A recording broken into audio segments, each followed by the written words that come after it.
Quem foram os egípcios? Capítulo 1 do livro original em francês Nações Negras e Cultura, publicado em Paris pela editora Présence Africaine do autor Cheikh Anta Diop. Tradução para uso didático no grupo de estudos Cheikh Anta Diop Vida e Obra, módulo 3 realizado pelo CEPA, Centro de Altos Estudos e Pesquisas Afropindorâmicas da Universidade, UCAI, mantido pelo Instituto Oju, em outubro de 2020. Traduzido por Cacá Portilho, pesquisadora internacionalista, doutoranda do curso de Antropologia Social, coordenadora do CEPA juntamente com a pedagoga Verônica de Souza, a biblioteconomista Roberta Ribeiro e a cientista social Joyce Ristier. Capítulo 1. Quem foram os egípcios? As evidências nas obras de escritores e filósofos da Antiguidade, e na Bíblia judaico-cristã. Os contemporâneos dos antigos egípcios, os mesmos que nos deixaram seus testemunhos, nunca se fizeram a pergunta que titula este capítulo. Testemunhas oculares desse período afirmam formalmente que os egípcios eram negros. Em várias ocasiões, Heródoto enfatizou as características negras dos egípcios. Inclusive recorreu a elas para construir algumas demonstrações indiretas. Por exemplo, para provar que as cheias do Nilo não poderiam ser causadas pelo degelo. Ele nos ofereceu argumentos que considerava válido. É certo que os nativos do país são negros por causa do calor. Para demonstrar que o oráculo grego era de origem egípcia, Heródoto descreve outro argumento. E, quando falavam que a pomba era negra, eles, os dodonaianos, nos davam a entender que a mulher era egípcia. As pombas em questão representavam duas mulheres egípcias que foram raptadas e tiradas de Tebas para fundar os oráculos de Dodona e Líbia, oásis de Júpiter Amon. Para demonstrar que os habitantes de Cólquida, localizada às margens ocidentais do Mar Negro, eram de origem egípcia, e que deveriam considerá-los uma fração do exército de Sesostris, que havia se instalado na região. Heródoto disse: os egípcios disseram que consideravam os Cólquidas como descendentes de uma parte do exército de Sesostris. Minhas próprias conjecturas foram fundadas, em primeiro lugar, sobre o fato de que eles são de pele negra e têm cabelo lanoso. Finalmente, com relação à população da Índia, Heródoto distingue os padianos, ou pádios, que eram habitantes do lado extremo oriental da Índia, do restante dos indianos, descrevendo-os da seguinte maneira: todos eles também têm o mesmo tom de pele, que se aproxima dos etíopes.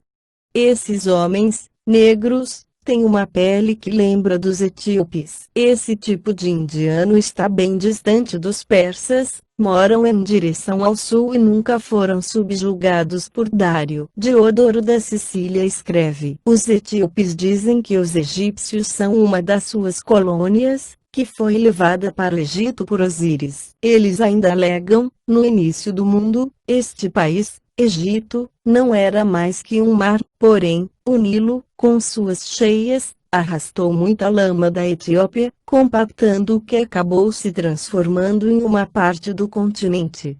Alegam ainda que os egípcios constituíram a maior parte de suas leis, de seus progenitores e ancestrais etíopes, e, a partir deles, os egípcios aprenderam a reverenciar reis como se fossem deuses, e enterrá-los com bastante pompa. A escultura e a escrita foram inventadas pelos etíopes. Os etíopes citam evidências de que eles são mais antigos do que os egípcios, mas não vale a pena relatar aqui. Se os egípcios e os etíopes não fossem da mesma raça negra, Diodoro não teria sublinhado a impossibilidade de se considerar os primeiros como uma colônia, ou seja, uma fração, desses últimos, e a impossibilidade de vê-los como ancestrais dos egípcios. Na obra Geografia, Estrabão mencionou a importância das migrações das populações na história, e, acreditando que esse movimento havia se dado no sentido inverso ao apontado por Diodoro, observa que, os egípcios se estabeleceram na Etiópia e na Cólquida. Mais uma vez, é um grego e chauvinista que nos informa que os egípcios, etíopes e cólquidas pertencem à mesma raça, confirmando assim o que Heródoto havia dito sobre os cólquidas. Os cólquidas formaram um grupo de negros entre populações brancas perto do Mar Negro e é por isso que o problema de sua origem intrigou estudiosos durante a Antiguidade. Supondo que negro referia-se à tonalidade semítica dos egípcios, propomos as seguintes questões. Por que os gregos reservaram o termo negro somente para os egípcios, e não para todos os semitas? Porque eles nunca o aplicaram aos árabes, que são semitas por excelência? Será que os egípcios apresentavam características semitas tão próximas de outros negros africanos, que induziu os gregos a acharem natural sua semelhança a ponto de se confundirem, adotando exclusivamente o mesmo termo étnico, melanos, o mais próximo na língua grega para denominar negro? O termo negro, ainda hoje, é usado sempre que se deseja indicar um tipo étnico de maneira assertiva, sem ambiguidade. Vejamos alguns exemplos. Melanina,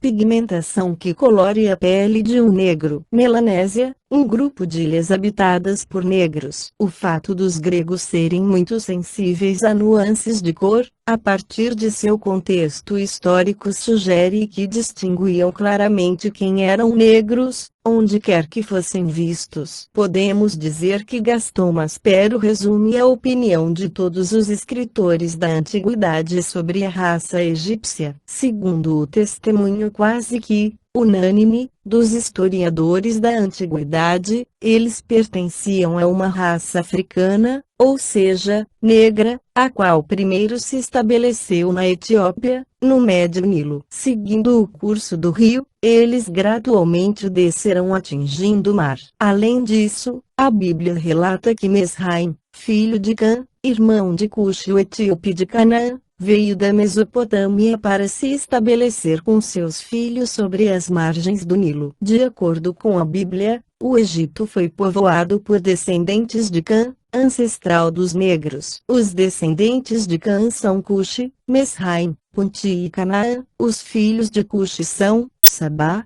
Ávila, Sabata, Raema e Sabeteca. Cuxi também foi o pai de Nimrod. Ele foi o primeiro a ser conquistador sobre a terra. Mesraim designa como Egito os povos do Oriente na região próxima, Canaã, toda a costa da Palestina e Fenícia. Senar que no hebreu bíblico designa Mesopotâmia, a terra entre os rios Tigre e Eufrates. Diop compara e vincula essa denominação com Senar ou Sinar, que é uma palavra que se refere ao distrito da região de confluência do Nilo Azul e do Nilo Branco, no atual Sudão, até os confins sudaneses da atual Etiópia. Uma cidade nessa região, a mesma região, conhecida na antiguidade como Ilha de Meroé. O sultanato funge de Senar, século XVI a XIX, islamização do reino núbio, anteriormente cristão, que incluía a mencionada região que era provavelmente o ponto de partida de Nimrod quando foi para a Ásia Ocidental, todavia indica o reino da Núbia. Qual é o valor dessas declarações? Vindo de testemunhas oculares da cultura ocidental, dificilmente poderiam ser falsas. Heródoto pode ter se equivocado quando informava sobre os costumes de um povo, ou quando ele usa o reducionismo racionalista ocidental para explicar um fenômeno incompreensível ao seu contexto cultural, mas é preciso admitir que ele era capaz de reconhecer a cor da pele dos habitantes dos países, os quais ele visitou. Além disso, Heródoto não era um historiador crédulo que registrava tudo sem alguma verificação. Ele sabia como pesar as coisas. Quando ele se deparava com uma opinião que não partilhava, ele sempre tinha o cuidado de demonstrar sua posição contrária. Assim, referindo-se aos costumes dos hicitas e neuros, antigo povo da zona de transição entre Europa e Ásia Central, provavelmente localizado no território da atual Ucrânia, conhecido por Heródoto, que seria vizinho dos hicitas e havia se aliado a eles contra os persas comandados por Dário. Ele escreve a propósito sobre os neuros. Parece que essas pessoas são feiticeiras. Tanto os hicitas quanto os gregos que moram na Escítia, acreditam que os neuros, uma vez por ano se transformam em lobos por alguns dias, para voltar posteriormente à sua antiga forma. Não que eu acredite nisso, mas eles, hicitas, constantemente afirmam que é verdade, e estão mesmo dispostos a proferir juramento para dar credibilidade ao fato. Ele sempre distinguia de maneira cautelosa o que havia visto e aquilo que o contaram. Depois de sua visita ao labirinto, Díope se refere ao grande labirinto egípcio, grande conglomerado de templos famosos da antiguidade que até agora não foi achado, apesar de fazerem algumas prospecções que seria em Alara, no Egito. Ele escreve: existem dois tipos diferentes de câmaras, 1.500 debaixo da terra e 1.500 por cima, totalizando 3.000, sendo que as últimas foram construídas sobre as primeiras. As câmaras superiores, eu mesmo visitei. São certezas da minha observação, o que eu digo a respeito delas. Quanto às câmaras subterrâneas, eu só posso falar a partir do que me disseram. Os guardiões do labirinto não permitiram que eu as visitasse porque, segundo eles, elas serviam de sepultura para os sepulcros dos reis que construíram o labirinto, e também os dos crocodilos sagrados. Assim, é a partir do que os outros me informaram a respeito das câmaras subterrâneas, que eu posso falar. As câmaras superiores, no entanto, eu vi com meus próprios olhos, e considero como as maiores construções humanas. Acaso era Heródoto um historiador irracional, incapaz de penetrar fenômenos complexos? Pelo contrário, as suas explicações sobre as cheias do Nilo revelam uma mente racionalista em busca de explicações científicas para fenômenos naturais. Vejamos, porém, depois de avaliar todas as opiniões que foram apresentadas sobre esse assunto, é necessário que eu mesmo declare o que penso sobre todos esses temas obscuros. Direi que me parece que o Nilo enche no verão porque no inverno, o sol é desviado de seu curso pelo rigor da estação e dirige-se para a parte superior da Líbia. Em poucas palavras, eis aqui a razão das cheias inundações, e da existência desse Deus, o Sol, que quanto mais se aproxima de um país,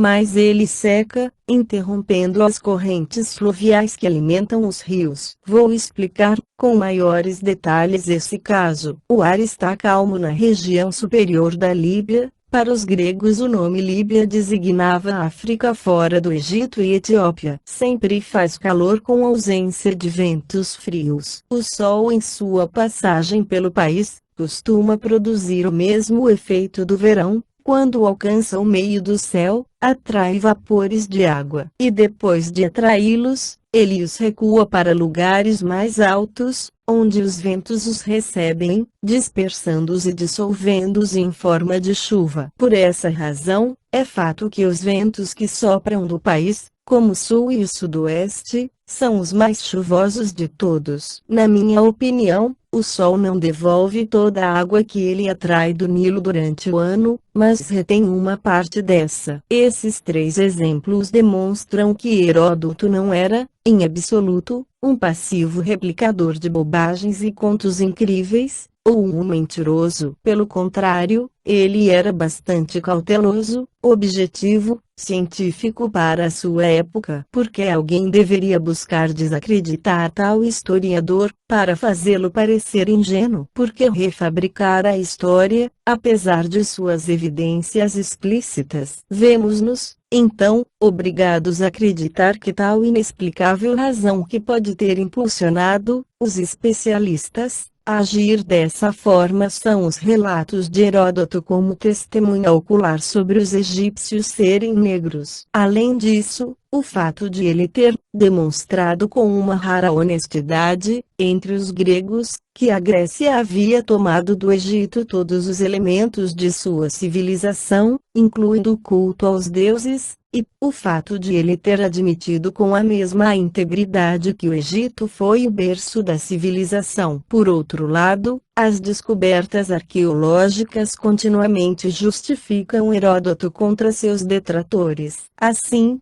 Cristianides Roches Noblecourt escreve sobre recentes escavações em Tanis, a Zoan bíblica, na foz do ramo oriental do delta do Nilo. Heródoto tinha visto as câmaras exteriores desses sepulcros e os descreveu. Trata-se do labirinto, mencionado anteriormente. Pierre Monet acabou provando mais uma vez que o pai da história não mentiu. Pode-se supor que, no século V antes da Era Comum, quando Heródoto visitou o Egito, a civilização egípcia já tivesse mais de 10.000 anos, e a raça negra, como se encontrava lá, não era a mesma que existira anteriormente. Mas, como iremos ver, toda a história do Egito mostra que a mestiçagem das populações primitivas, com os nômades brancos, conquistadores ou comerciantes, foi se tornando cada vez mais intensa e importante, quanto mais se aproximava do fim do Antigo Egito. De acordo com Cornélius de Pou, na época baixa, o Egito estava saturado com colônias de estrangeiros da raça branca, árabes em Coptos, os líbios localizados na futura Alexandria, judeus nos arredores da cidade de Hércules, ávaros, babilônios, persas, abaixo de Mênfis, troianos fugitivos na área das grandes pedreiras a leste do Nilo,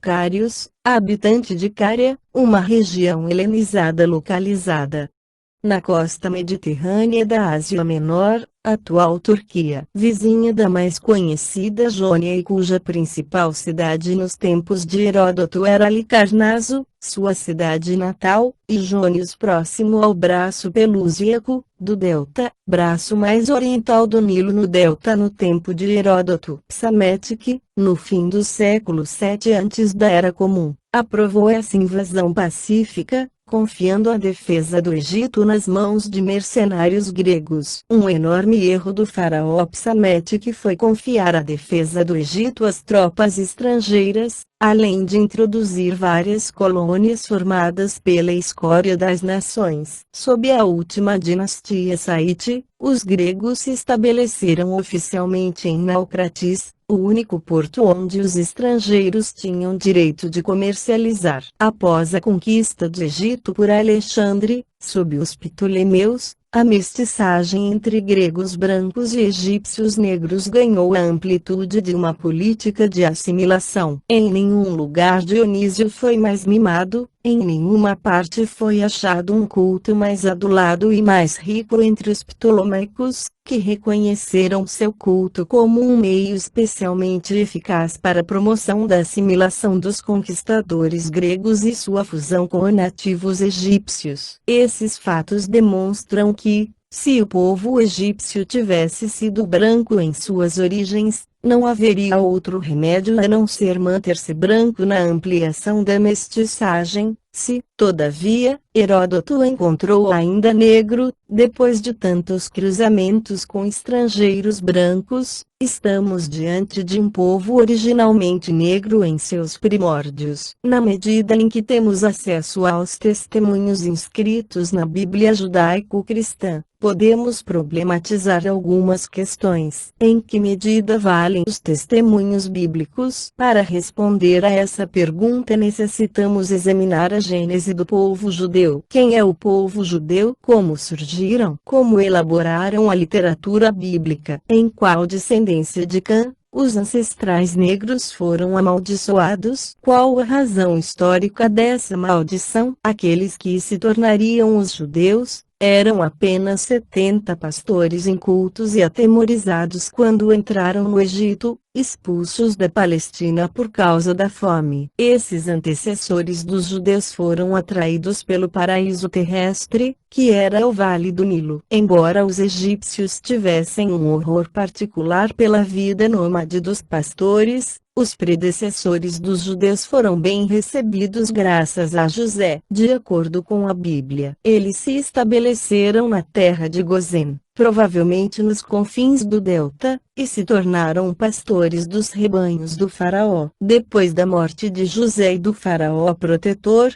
diante da proliferação dos judeus, os egípcios adotaram uma outra postura, tornando-se hostis, consequência de circunstâncias que ainda não foram bem definidas. Então, a condição de vida dos judeus se tornou cada vez mais e mais difícil. Se quisermos acreditar na Bíblia, eles foram empregados nas obras de fundação, servindo como mão de obra para a construção da cidade de Ramsés. Os egípcios haviam tomado medidas para limitar o número de nascimentos e eliminar bebês do sexo masculino, cautelosos para que a minoria étnica não se expandisse a ponto de representar um perigo nacional, ou um contingente populacional que poderia aumentar as fileiras inimigas. Em períodos de guerra, os filhos de Israel foram fecundos e se multiplicaram, cresceram e se tornaram cada vez mais poderosos. O país se encheu deles. Sobre o Egito se levantou um novo rei que não conhecia José, e ele disse ao seu povo: eis aqui o povo de Israel que formará um povo mais numeroso e mais poderoso que o nosso. Vamos ser cautelosos, evitaremos que aumentem, pois, caso aconteça uma guerra, eles podem se unir aos nossos inimigos para nos enfrentar e, em seguida, deixarão o país. E estabeleceu capatazes a fim de oprimi-los com trabalhos penosos. E, assim, o povo de Israel construiu para o faraó as cidades armazém de Pitom e de Ramsés. Mas, quanto mais eles eram oprimidos, mais se multiplicavam e se espalhavam. E, assim, crescia a hostilidade contra o povo de Israel. Então, os egípcios submeteram os filhos de Israel a uma dura servidão. Eles amargaram a vida através de trabalho pesado com argila e tijolos, assim como todas as tarefas do campo, e lhes impuseram todo esse fardo de maneira cruel. Êxodo 1,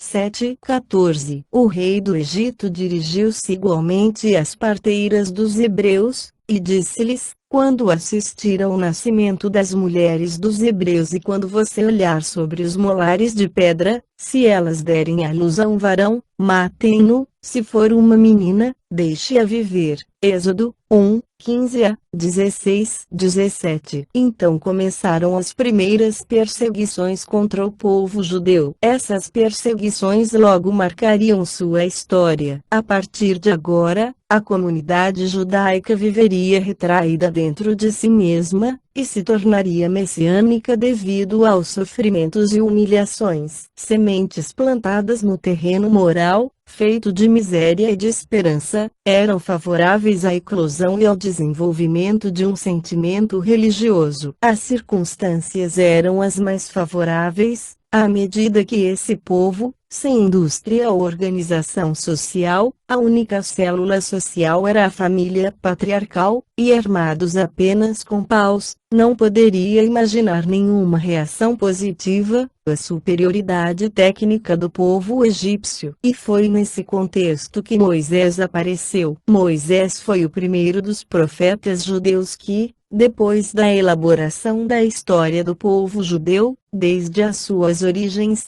nos apresentou, retrospectivamente, uma perspectiva religiosa. E, assim, ele influenciou Abraão a dizer muitas coisas que ele mesmo não poderia ter previsto. Por exemplo, os 400 anos no Egito. Moisés viveu na época de Tel el-Amarna, uma cidade construída 190 milhas acima do Cairo em 1396 antes da Era Comum. Como a nova capital do Império de Akhenaton, a contemporaneidade de Moisés e Akhenaton que identificou os hebreus com os Abiru sendo uma das múltiplas teorias que competem entre si, com Ramsés e Ramose, os Ixos como contemporâneos de Moisés, e que se caracterizava por insistir na debatida influência do monoteísmo amarniano, e talvez seu universalismo político, no judaísmo, em consequência, no cristianismo e no islã. Quando Amenófis IV, Akhenaton, cerca de 1400 antes da Era Comum, estava tentando reavivar o monoteísmo egípcio primitivo, desacreditado pela ostentação sacerdotal e a corrupção dos sacerdotes. Akhenaton parece ter tentado reforçar o centralismo político do imenso império, recentemente conquistado através da centralização religiosa. O império precisava de uma religião universal. Moisés provavelmente foi influenciado por essa reforma. Daquele momento em diante,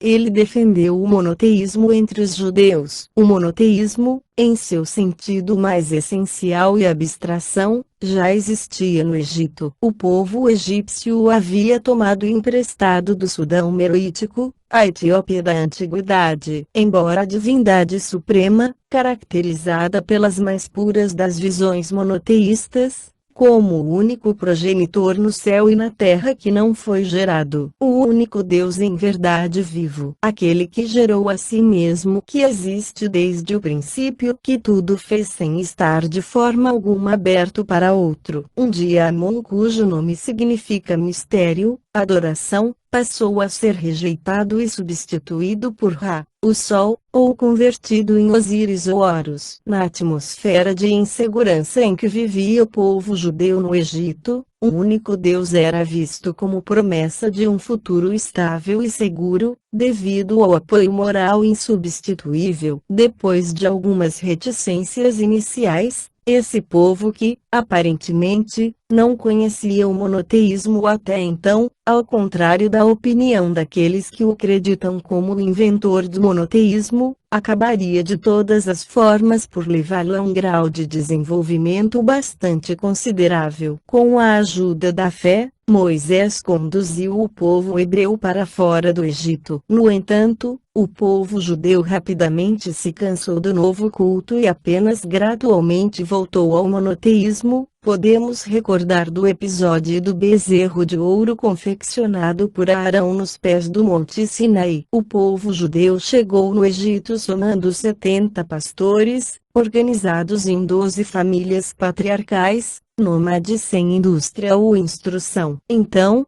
400 anos mais tarde, quando esse mesmo povo saiu do Egito, contavam com 600.000 pessoas, que extraíram da terra, que os havia acolhido, todos os elementos para a formação de sua futura tradição, e, em particular, o monoteísmo. Se há alguma precisão na narrativa bíblica, fica difícil imaginar um povo judeu sem sangue negro. Se o povo egípcio perseguiu e fez o povo judeu sofrer tanto, como é descrito na Bíblia, e sendo os egípcios negros, descendentes de Cã, tal como relata a mesma Bíblia, não podemos continuar ignorando as causas mitológicas da maldição sobre Cã. Essa maldição foi introduzida na literatura judaica bem depois do período de perseguição, a despeito da lenda da embriaguez de Noé. Assim, Moisés, no livro de Gênesis, dirigindo-se a Abraão, em um sonho, atribuiu as seguintes palavras para o Deus Eterno: saiba com certeza que a sua posteridade será peregrina em uma terra que não é deles, pois eles devem ser submetidos à escravidão, e serão afligidos por 400 anos. Mas eu julgarei também a nação que os submeteu à servidão, e então, eles sairão do país com grandes riquezas. Gênesis 15, 13 e 14. Estamos frente à origem histórica da maldição de Cã. Não foi por acaso que a maldição sobre Cã, o pai de Misraim, Punti,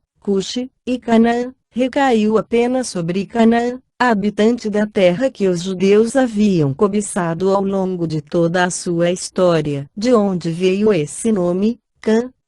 Ou Cã, onde Moisés teria encontrado, no mesmo Egito, onde Moisés nasceu, cresceu e viveu até o Êxodo. Na verdade, sabemos que os egípcios chamavam seu país de Kemet, ou KMT, na língua quemetil, que significa negro na língua egípcia. Por isso, é natural encontrar Can em hebraico, como equivalente a calor, negro, queimado. A interpretação segundo a qual Kemet designaria terra negra do Egito, e não apenas negro e, por extensão, a raça negra e o país dos negros, provém da gratuita distorção de mentes conscientes do que representaria uma interpretação literal do termo. Sendo assim, todas as aparentes contradições desaparecem e a lógica dos fatos se apresentam desnudas. Os habitantes do Egito, simbolizados pela sua cor negra, Kemet Can da Bíblia, são amaldiçoados dentro da literatura do povo que eles oprimiram. Podemos ver que essa maldição bíblica, sobre a descendência de Can, teve uma origem bem diferente daquela a que hoje geralmente se atribui, sem o menor fundamento histórico. O que não podemos entender,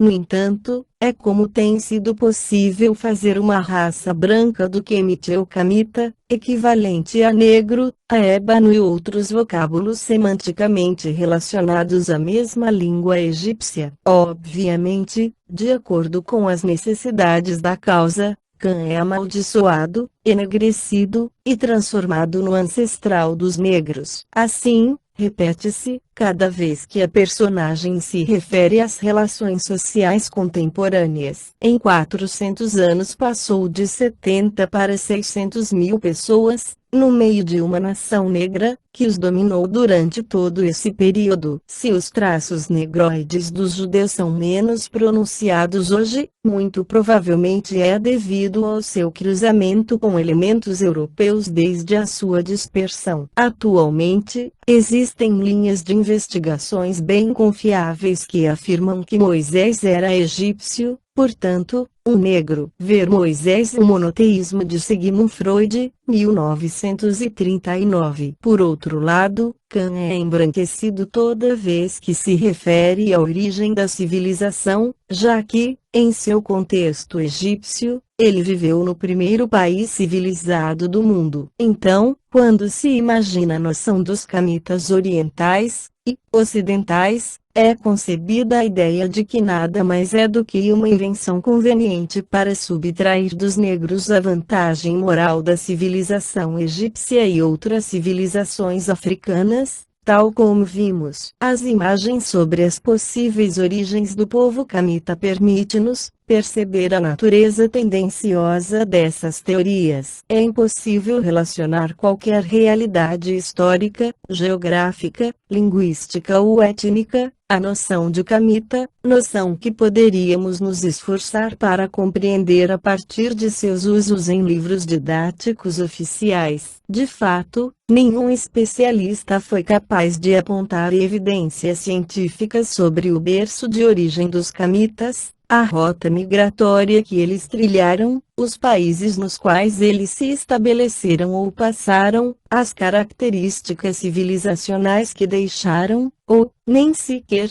a língua que falavam. Pelo contrário, todos os especialistas concordam que esse termo não tem um conteúdo sério. E, no entanto, nenhum deles deixa de usá-lo como uma espécie de chave mestra para explicar a menor evidência de civilização na África Negra. A propósito do significado étnico de quem, ver a continuação de nossa aproximação, em particular, na parte que se refere à questão linguística, entre as páginas 286 e 288. Todos os direitos sobre esse audiobook pertencem à Ju Editora.